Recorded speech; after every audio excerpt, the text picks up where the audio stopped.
Welcome back. This morning, we're spotlighting the Irish firefighter rape trial of defendant Terence Crosbie.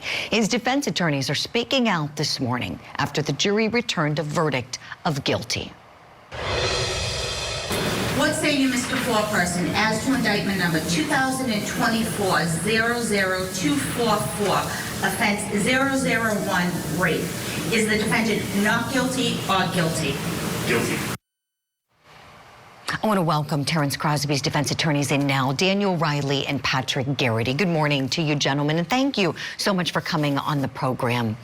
I want to start with just your reactions to the verdict that came in on Friday. Daniel, I'll begin with you, please. Thanks, Julie. Thanks for having us. Obviously, we're very disappointed in the outcome, as is Mr. Crosbie and his family. It's very difficult to take a guilty verdict in any case, particularly this case where we thought we had raised some sincere and legitimate reasonable doubts. Obviously, he's a young man with a family, and so it's particularly hard, and he's been away from them for so long. So I think he's taking it very, very hard. His family, again, taking it very hard. And nobody likes these cases in terms of trying to say that one person did something wrong or one person is denying it outright. Who do you believe? Who can you trust? Both parties are saying that it wasn't me. I didn't do it. Yes, you did. And so clearly the jury chose to believe one of them and disbelieve the other. And so that makes it even more difficult for Mr. Crosbie to continue on. I wanted to ask you both about his family support. We noticed there was a woman sitting behind your client during the verdict announcement. Can you tell us who that woman was, please, Daniel? I assume you're referring to his wife. She came over from Ireland, was here for the case. Yes, that's his wife. Obviously very distraught, very upset by hearing the verdict. She supports him, has supported him this whole way. She was here for the first trial. She was here for this trial. And of course, as one would imagine, very, very upset. We thought, we didn't want to assume, but we thought either wife or mom. And let's continue talking about that. Patrick, I want to go to you next, please. Your reaction to the verdict, and if you'll also speak to the family support that your client has. Yeah, absolutely. My reaction, you can kind of see it a little bit in the video. I immediately dropped my head. I was in disbelief. This is a close case, and there's a reason why the first trial ended the way it did, and there's a reason that the jury was out for as long as they were in this case. So I was a little bit shocked that they reached the verdict that they did, and candidly, I still don't think they got it right. I still believe our client is innocent. As for the family, I can say that immediately following the verdict, I spent about 2 hours with them. Me and Dan had to break off. Dan went down to talk to the client, and I went with the family over to our office. And that included his wife, who I've remained in contact with over this weekend, and she's still distraught, and included Mr. Crosbie's father and close lifelong friends, and they were all in disbelief. In fact, in the clip that Court TV has of the verdict being read, you can hear his father just break down. And I know these cases boil down to a lot of emotion, but that emotion extends to the family. And as much as any alleged victim is infected, so is the client's family. And Mr. Crosbie is just another display of how these types of cases can impact more than those that are in the courtroom. Sure. Patrick, does Terence Crosbie's wife believe that her husband is innocent? 1,000%. From day one. She has stood by his side from the get-go. And she's never left, she's never wavered.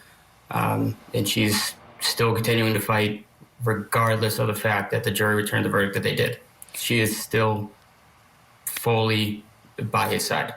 Has she shared why she believes in his innocence? Because she does. She knows Mr. Crosbie. She knows her husband. She knows the man that he is, and she knows that he's not the man that the complaining witness in this case is making him out to be, that the state is making him out to be. She knows who she married, and she knows that her husband is innocent, regardless of who's saying what.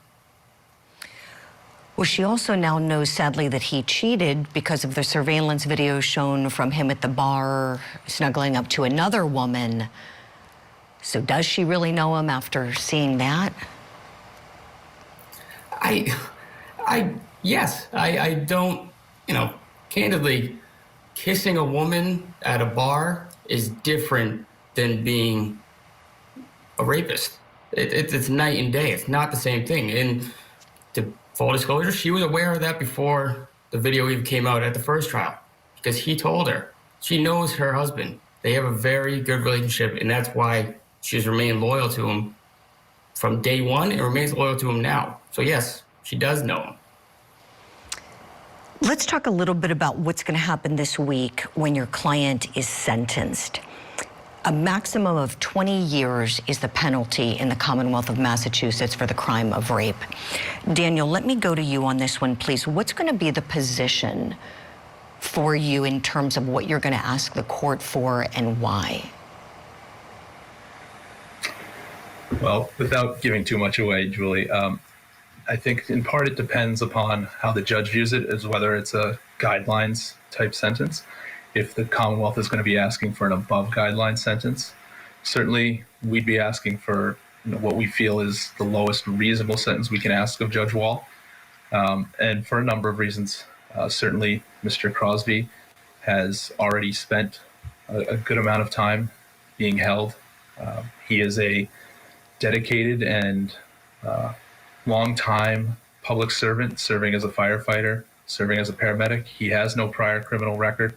So with those things in mind, as well as the fact that a sentence served by Mr. Crosbie being from Ireland, having to stay here, away from family, away from that support, will be harder on him than it would be someone who's a resident of Massachusetts.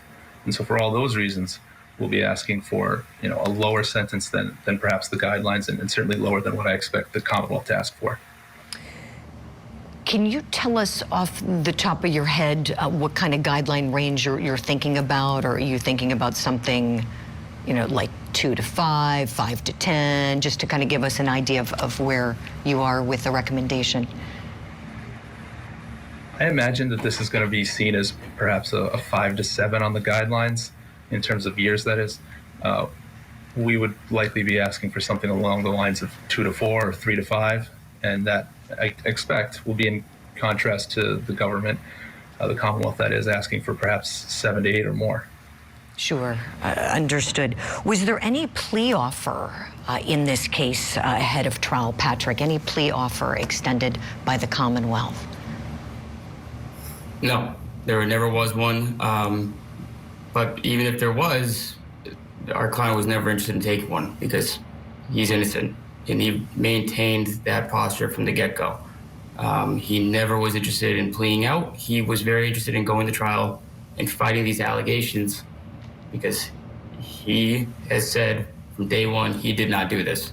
And again, regardless of what the jury returned, what 12 people say happened may not be what happened. They may have sent an innocent man to jail.